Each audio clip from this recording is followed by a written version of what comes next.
അൽഹംദുലില്ലാഹി റബ്ബിൽ ആലമീൻ. അല്ലാഹുമ്മ സ്വല്ലി അലാ മുഹമ്മദിൻ വഅലാ ആലി മുഹമ്മദ്. ഇനി നമുക്ക് സൂറത്തുൽ അഅറാഫിലെ 167-ാമത്തെ സൂക്തമാണ് മനസ്സിലാക്കാനുള്ളത്. അഊദു ബില്ലാഹി മിനശ് ശൈത്വാനിർ റജീം. ബിസ്മില്ലാഹിർ റഹ്മാനിർ റഹീം.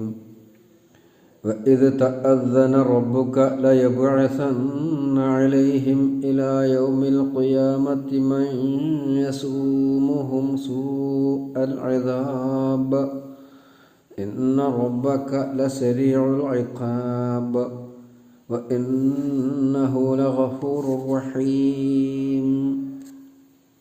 وَإِذْ تَأَذَّنَ رَبُّكَ, നിന്റെ നാഥൻ അറിയിച്ചത് ഓർക്കണം. ലയബ്അസന്ന അലൈഹിം, അവൻ അവർക്കെതിരെ നിയോഗിക്കുന്നത്. ഇലാ യൗമിൽ ഖിയാമ, അന്ത്യനാൾ വരേക്കും. മൻ യസൂമുഹും, അവരെ ഏൽപ്പിക്കുന്നവരെ അല്ലെങ്കിൽ അവരെ പീഡിപ്പിക്കുന്നവരെ. സുഅൽ അദാബ്, ഏറ്റവും മോശമായ ശിക്ഷ, ശിക്ഷയുടെ ക്രൂരത എന്നോ ചീത്ത എന്നൊക്കെ പറയാം. മൻ യസൂമുഹും സുഅൽ അദാബി, അവരെ ഏറ്റവും ക്രൂരമായി ഏറ്റവും മോശമായി ശിക്ഷിക്കുന്നവരെ അവർക്കെതിരെ നിയോഗിക്കുമെന്നത് നിന്റെ നാഥൻ അറിയിച്ചിട്ടുണ്ട് എന്ന കാര്യം ഓർക്കുക. ഇന്ന റബ്ബക, തീർച്ചയായും നിന്റെ രക്ഷിതാവ്, ലസരീഉൽ ഇഖാബ്, ശിക്ഷയുടെ കാര്യത്തിൽ വേഗതയുള്ളവനാണ് അല്ലെങ്കിൽ അതിവേഗം ശിക്ഷിക്കുന്നവനാണ്. വ ഇന്നഹു, അതോടൊപ്പം അവൻ, ലഗഫൂറുൻ, ഏറെ പൊറുക്കുന്നവനും, റഹീം, കാരുണ്യമുള്ളവനുമാകുന്നു. ഒന്നുകൂടെ അർത്ഥം പറയാം. വ ഇത് തഅദ്ദന റബ്ബുക, നിന്റെ നാഥൻ അറിയിച്ചത് ഓർക്കണം. ലയബ്അസന്ന അലൈഹിം, അവൻ അവർക്കെതിരെ നിയോഗിക്കുമെന്ന്. ഇലാ യൗമിൽ ഖിയാമത്തി, അന്ത്യനാൾ വരേക്കും. മൻ യസൂമുഹും, അവരെ പ്രയാസപ്പെടുത്തുന്നവരെ. സുഅൽ അദാബ്, മോശമായ ശിക്ഷയാൽ അവരെ പീഡിപ്പിക്കുന്നവരെ അല്ലെങ്കിൽ മോശമായ ശിക്ഷ അവരെ ഏൽപ്പിക്കുന്നവരെ. മൻ യസൂമുഹും സുഅൽ അദാബി, ഇസാമ യസൂമു എന്നുള്ള വാക്ക് നമ്മൾ മുമ്പ് പഠിച്ചതാണ്. യസൂമുഹും ഫിർഔനിൻ്റെ ചരിത്രവുമായി ബന്ധപ്പെട്ട്. ഇന്ന റബ്ബക, തീർച്ചയായും നിന്റെ രക്ഷിതാവ്, ലസരീഉൽ ഇഖാബ്, അതിവേഗം ശിക്ഷിക്കുന്നവനാണ്. വ ഇന്നഹു, തീർച്ചയായും അവൻ, ലഗഫൂറുൻ, ഏറെ പൊറുക്കുന്നവനും, റഹീമുൻ, കാരുണ്യമുള്ളവനുമാകുന്നു. അല്ലാഹു സുബ്ഹാനഹു വ തആല വേദങ്ങളിലൂടെ, തൗറാത്തിലൂടെ, ഇഞ്ചീലിലൂടെയൊക്കെ അവർക്ക് നൽകിയ താക്കീതുകളാണ് ഇവിടെ നമ്മളെ ഉണർത്തുന്ന കാര്യം. അള്ളാഹുവിനെ ധിക്കരിക്കുകയും സ്വേച്ഛപ്രകാരം നിലപാട് സ്വീകരിക്കുകയും, സ്വേച്ഛപ്രകാരമുള്ള നിലപാട് സ്വീകരിക്കുക മാത്രമല്ല, അള്ളാഹുവിനെ നിരന്തരമായി പരിഹസിക്കുന്നതിൽ മാത്രമല്ല, അഹങ്കാരത്തോടു കൂടി അവൻ്റെ നിയമത്തോട്, അവൻ്റെ നിർദ്ദേശത്തോട് ധിക്കാരം പൂർവ്വമുള്ള നിലപാട് സ്വീകരിക്കുക. അപ്പോൾ പിന്നെ അല്ലാഹു തആല അവൻ്റെ ഭൂമിയിൽ അവരെ താമസിപ്പിക്കേണ്ടതില്ലല്ലോ. നമ്മളൊരു വീട് ആർക്കെങ്കിലും, നീ ഇവിടെ സൗജന്യമായി പാർത്തോള്, വാടകയൊന്നും തരണ്ടെന്ന് പറഞ്ഞാൽ അതിനൊരു മര്യാദ വേണ്ടേ താമസിക്കുന്നവർക്ക്? വീട്ടുടമക്ക് ഒരു വിലയില്ല. പരിഹസിക്കുക, നിന്ദിക്കുക, വഷളാക്കുക, ഇങ്ങനെ ചെയ്താൽ ആ വീട്ടുടമ പിന്നെ അവരവിടെ താമസിപ്പിക്കൂലല്ലോ. വീട്ടുടമ പറയുന്ന ഒരു നിർദ്ദേശങ്ങളും അവർക്ക് ബാധകമല്ല. അത്തരത്തിൽ ഒരു വാടകക്കാരൻ അല്ലെങ്കിൽ വെറുതെ കൊടുത്തിട്ടുള്ള ഒരു വീട്ടിൽ ഒരാൾ താമസിക്കുമ്പോൾ ആ വീട്ടുടമ അയാളെ പിന്നെ അവിടെ താമസിപ്പിക്കൂല. ഇങ്ങനെ അല്ലാഹു തആല അവർക്ക് ഏറെ സൗകര്യം ഫലസ്തീനിൽ നൽകി അവരെ അവിടെ അധിവസിപ്പിച്ചപ്പോൾ അള്ളാഹുവിനെ പരിഹസിക്കുവാൻ, അള്ളാഹുവിനെ നിന്ദിക്കുവാൻ, അള്ളാഹുവിനോട് അഹങ്കാരത്തോടു കൂടി ധിക്കാരമനുസരണക്കേട് കാണിക്കാനാണ് അവർ തുനിഞ്ഞത്. ഇത് യൂശാ നബി അലൈഹിസ്സലാം അടക്കം അവരെ ഓർമ്മപ്പെടുത്തിയിട്ടുണ്ട് ഇക്കാര്യം. അപ്പോൾ പിന്നെ അല്ലാഹു സുബ്ഹാനഹു വ തആല അവരെ ശിക്ഷിക്കുന്നവരെ നിയോഗിച്ചു. എന്ന് പറഞ്ഞാൽ അതിനർത്ഥം ഈ ഫലസ്തീൻ പ്രദേശത്തെ വ്യത്യസ്തങ്ങളായ രാജ്യങ്ങൾ, രാഷ്ട്രങ്ങൾ, അധികാര ശക്തികൾ ആക്രമിച്ച് ഛിന്ന ഭിന്നമാക്കി. അതിൽ റോമക്കാരുണ്ട്, ബാബിലോണിയക്കാരുണ്ട്, ഗ്രീക്കുകാരുണ്ട്. എല്ലാവരും അവരെ ഒരു കൂട്ടരുടെ കഴിഞ്ഞ അടുത്ത കൂട്ടരായി. ഒരു ഘട്ടത്തിൽ ബാബിലോണിയക്കാർ അവരെ ഫലസ്തീനിൽ നിന്ന് പുറത്താക്കവരെ ചെയ്തു. എന്നിട്ട് ബാബിലോണിയയിൽ അടിമകളാക്കി പിടിച്ചു കൊണ്ടുപോയി. പിന്നെ പേർഷ്യക്കാരവരെ ഒരുപാട് ആക്രമിച്ചിട്ടുണ്ട്. ഇങ്ങനെയുള്ള ആക്രമണത്തിനിടക്ക് അവർ ഫലസ്തീനിൽ നിന്ന് ചിന്നിച്ചിതറി മറ്റു നാടുകളിൽ ചേക്കേറേണ്ടി വന്നു. യൂറോപ്പിലുണ്ട് അവർ, ജർമ്മനിയിൽ, ഇങ്ങനെ പാശ്ചാത്യ നാടുകളിൽ.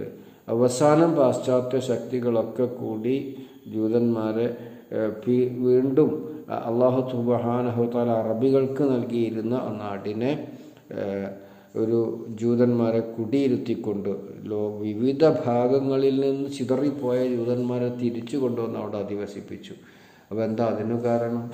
ജൂതന്മാരുടെ അതേ നിലപാട് മുസ്ലിമീങ്ങളുടെ കയ്യിൽ ഉണ്ടായപ്പോൾ മുസ്ലിമീങ്ങളും ആ പ്രയാസത്തിലകപ്പെടുക. ഇത് നമ്മൾ ഇന്ന് മനസ്സിലാക്കേണ്ട ഒരു വിഷയമാണ്. ഇൻഷാ അല്ലാഹ് നാളെ നമ്മൾ പറയാൻ പോകുന്ന ആയത്തിലും ഈ കാര്യം പരാമർശിക്കപ്പെടുന്നുണ്ട്. സൂറത്ത് ഇസ്രായിൻ്റെ 4 മുതൽ 8 വരെയുള്ള സൂക്തങ്ങളിൽ ഈ വിഷയം പരാമർശിച്ചിട്ടുണ്ട്. സൗകര്യമുള്ളവർ അതൊക്കെ ഒന്ന് എടുത്ത് വായിച്ച് മനസ്സിലാക്കണമെന്ന് ഞാൻ ഓർമ്മപ്പെടുത്തുകയാണ്. ചുരുക്കത്തിൽ അല്ലാഹു സുബ്ഹാനഹു വ തആല നിശ്ചയിച്ചു നൽകിയ നിയമക്രമത്തെ നിന്ദിക്കുകയും അവഹേളിക്കുകയും അത് പാലിക്കാൻ സന്നദ്ധരാകാതിരിക്കുകയും അള്ളാഹുവിനെ പരിഹസിക്കുകയും അവനോട് ധിക്കാരമനുവർത്തിക്കുകയും ചെയ്ത ജനവിഭാഗത്തെ അല്ലാഹു തആല വ്യത്യസ്തങ്ങളായ വിധത്തിൽ ശിക്ഷിച്ചിട്ടുണ്ട്. ഇവിടെ ഫലസ്തീനികളായിരുന്ന ജൂതന്മാർ ശിക്ഷിക്കപ്പെട്ടത് ആ നാട്ടിൽ നിന്ന് അവർ പുറത്താക്കപ്പെടുകയും അവർ ലോകത്തിൻ്റെ വിവിധ ഭാഗങ്ങളിൽ ചിതറിക്കപ്പെടുകയും ചെയ്തു എന്ന വിധത്തിലാണ്. അങ്ങനെ അധസ്ഥിതരായ, പരാജിതരായ, നിന്ദ്യരായ ഒരു വർഗമായി അവർ മാറുകയാണുണ്ടായത്.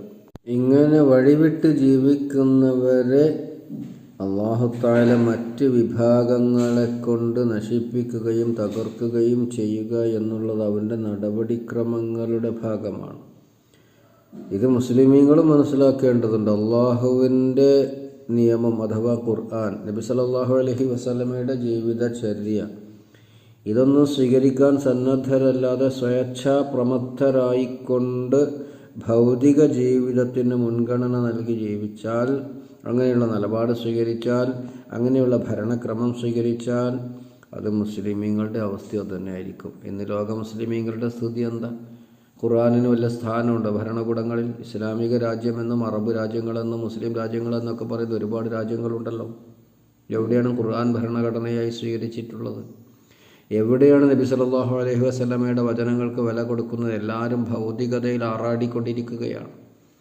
എല്ലാവരും പാശ്ചാത്യരോട് മത്സരിക്കുകയാണ് അവരുടെ മുമ്പിൽ ചാടാൻ. ഭൗതികതയിൽ, സ്ത്രീ സ്വാതന്ത്ര്യത്തിൽ, സമ്പത്ത് വിനിയോഗത്തിൽ എന്തെല്ലാം ആഭാസങ്ങളും അശ്ലീലതകളുമാണ് നടന്നുകൊണ്ടിരിക്കുന്നത്. എല്ലാവർക്കും താല്പര്യം അവനവൻ്റെ സ്വാധീനവും അവനവൻ്റെ ഭരണവും അവനവൻ്റെ സാമ്പത്തികമായ സ്രോതസ്സ് നിലനിൽക്കണമെന്നുള്ളിടത്ത് അത് നമ്മൾ കണ്ടുകൊണ്ടിരിക്കുന്നതാണ്. ഞാൻ പറയണതിലേറെ കൂടുതൽ നിങ്ങൾക്ക് എല്ലാവർക്കും അറിയുണ്ടാകും.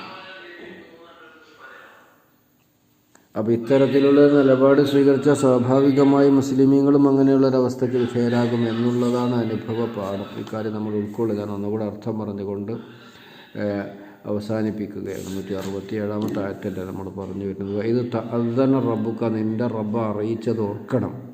ലയബ്അസന്ന അലൈഹിം, അവൻ അവരുടെ മേൽ നിയോഗിക്കുക തന്നെ ചെയ്യും. ഇലാ യൗമിൽ ഖിയാമ, അന്ത്യനാൾ വരേക്കും. മൻ യസൂമുഹും സുഅൽ അദാബി, അവരെ കടുത്ത ശിക്ഷ ഏൽപ്പിക്കുന്നവരെ, കടുത്ത വിധത്തിൽ പീഡിപ്പിക്കുന്നവരെ. അത് ആധുനിക കാലഘട്ടത്തിൽ ഹിറ്റ്ലറിലൂടെയും അവരനുഭവിച്ചിട്ടുണ്ട്. അപ്പോൾ ഇന്ന് ആ സ്ഥാനത്ത് നിൽക്കുന്നത് മുസ്ലിമീങ്ങളാണ്. എന്തുകൊണ്ട്? അള്ളാഹുവിൻ്റെ കിതാബിലേക്ക്, അള്ളാഹു റസൂലിൻ്റെ ചര്യയിലേക്ക്, അഥവാ അള്ളാഹുവിൻ്റെ നിയമ നടപടിക്രമങ്ങളിലേക്ക് വരാത്തത് കൊണ്ട്. അത് മടങ്ങി വരില്ല, അതൊരു പരിഹാരമല്ല. അത് അടുത്ത ആയത്തിൽ പറയുന്നുണ്ട്, ലഅല്ലഹും യർജിഊൻ, അവർ മടങ്ങാൻ വേണ്ടി. അവരെ സംബന്ധിച്ച് നമ്മളോട് അള്ളാഹ് ഉണർത്തുന്നുണ്ടെങ്കിൽ അതിനർത്ഥം ആ ചരിത്രത്തിൽ നിന്ന് പാഠം ഉൾക്കൊണ്ടുകൊണ്ട് അള്ളാഹു ഉദ്ദേശിക്കുന്ന വിധത്തിലേക്ക് നിങ്ങൾ വരണം എന്നാണ്. അവൻ്റെ ഭൂമിയിൽ അവൻ്റെ ഇഷ്ടപ്രകാരമുള്ള ജീവിതം, അവൻ്റെ ഇഷ്ടപ്രകാരമുള്ള നിയമം അതുണ്ടായിരിക്കണം എന്നാണ് പറഞ്ഞതിൻ്റെ പൊരുൾ. നമുക്ക് വിശദീകരണത്തിൻ്റെ വലിയ ബുദ്ധിശക്തിയൊന്നും വേണ്ട, ആലോചിച്ച് നോക്കാൻ. ഞാൻ നേരത്തെ പറഞ്ഞില്ല, ഒരു വാടക വീട്ടിൽ താമസിക്കുന്നയാൾ അല്ലെങ്കിൽ ഒരു വീട്ടുടമസ്ഥ ഭാവം തോന്നിക്കൊണ്ട് വീടില്ലാത്ത ഒരാൾക്ക് വെറുതെ താമസിക്കാൻ കൊടുത്ത ഒരു സ്ഥലം, ഒരു വീട്, അതിനോട് എന്ത് നിലപാട് സ്വീകരിക്കണം എന്നുള്ളത് താമസിക്കുന്ന ആൾ മനസ്സിലാക്കേണ്ടതാണ്. പ്രത്യേകിച്ചും വീട്ടുടമ നിർദ്ദേശങ്ങൾ നൽകിയ സ്ഥിതിക്ക് ഇവിടെ അള്ളാഹുവിൻ്റെ ഭൂമിയിൽ അള്ളാഹു നിർദ്ദേശം നൽകി നമ്മളെ ഇവിടെ താമസിപ്പിച്ചിട്ട് അവൻ്റെ ഇഷ്ടത്തിനെതിരെ നമ്മൾ ചെയ്ത് അള്ളാഹു നമ്മളെയും പിടികൂടും എന്നാണ് അതിൻ്റെ അർത്ഥം. ഇന്ന റബ്ബക ലശരീഉൽ ഇഖാബ്, ഇന്ന റബ്ബക തീർച്ചയായും നിൻ്റെ നാഥൻ ലശരീഉൽ ഇഖാബ്. ശരീഅ എന്ന വേഗത സുർഅത്തുന്നുണ്ടായത്, അതിവേഗമുള്ളവൻ. ഇഖാബ് പറഞ്ഞാൽ ഒരു നടപടിക്രമത്തിന് പിന്നാലെ അതിനുള്ള ശിക്ഷ നൽകുന്നവൻ, അതാണ് ശിക്ഷയ്ക്ക് വേഗതയുള്ളവൻ. അവരുടെ ആ നിലപാടാണ് അവിടെ, ആ വിഷയമാണ് അവർ അള്ളാഹുവിനോട് ധിക്കാരം അനുവർത്തിച്ചു എന്നുള്ള നിലപാട്. അപ്പോൾ അതിൻ്റെ ആഖിബത്ത് തന്നെ പര്യവസാനം എന്നാണ്, അത് അതിനുണ്ടായ വാക്കന്നെ ഇഖാബ്, അതിവേഗം ശിക്ഷിക്കുന്നവനാണ്. അതോടൊപ്പം ഇന്നഹു ലഗഫൂർ റഹീം, അവനിലേക്ക് മടങ്ങുന്നവരെ, തൗബ ചെയ്യുന്നവരെ, പറ്റിയ തെറ്റ് ഏറ്റുപറഞ്ഞുകൊണ്ട് ദൈവത്തിൻ്റെ മാർഗത്തിലേക്ക് മടങ്ങുന്നവരോട് അവൻ ഏറെ പൊറുക്കുന്നവനാണ്, കരുണാനിധിയുമാണ്. അല്ലാഹു സുബ്ഹാനഹു വ തആല അനുഗ്രഹിക്കുമാറാവട്ടെ, എല്ലാവർക്കും സൽബുദ്ധി നൽകി അനുഗ്രഹിക്കട്ടെ. റബ്ബനാ ആതിനാ ഫിദ്ദുനിയ ഹസനത വഫിൽ ആഖിറതി ഹസനത വഖിനാ അദാബന്നാർ.